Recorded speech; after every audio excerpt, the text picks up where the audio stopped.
Esther 10. And so it talks about how the what happened that was written in the book of Esther was written also in the book of the kings of Media and Persia, and that Mordecai, the Jew, was second in rank to King Xerxes. He worked for the good of his people, for the welfare of all the Jews. So Esther 10 was really short. And then when we get to Job, then it talked about how Job was blameless and upright. He feared God and shunned evil. And that's the character that God likes. And so his sons used to hold feasts. Then his daughter would come and he would sacrifice burnt offering for each of them. So it's interesting that he's sacrificing on behalf of his children.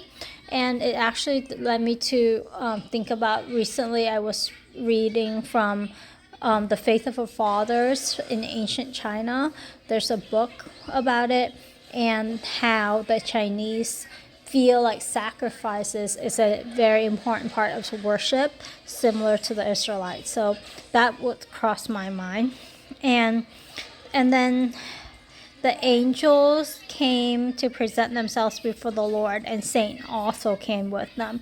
So when I read this, it like I didn't understand how that can be so, and it has been a long time questioning a question in my heart, that God, in him there is no evil and he is all good, but yet Satan can come before him and interact with him, and I don't understand why that is the case.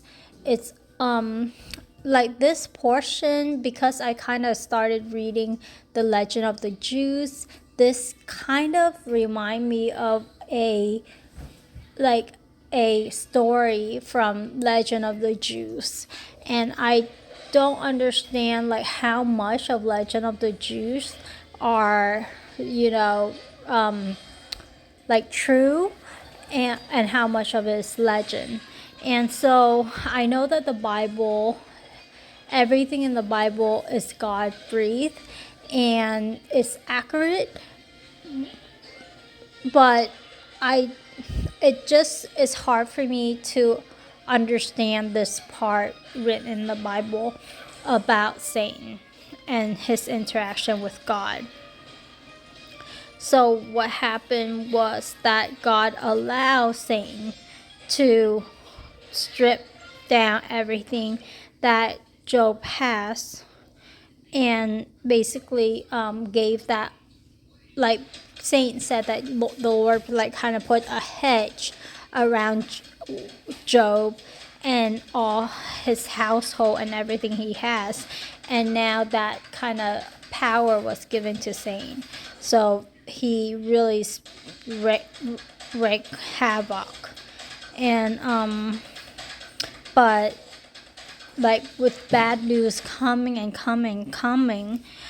I don't even think Job has the time to process it all, and all he knows is to react. And even in his sorrow and in his reaction, he did not sin by charging God with wrongdoing. And what he said is so profound: naked I came from my mother's womb, and naked I will depart. The Lord gave, and the Lord has taken away. May the name of the Lord be praised. And that is so deep, and it shows the tremendous faith and character that Job has. I don't know if I could be like that, but testing and trials let us know our own heart and other people around us to know our hearts and their own hearts also.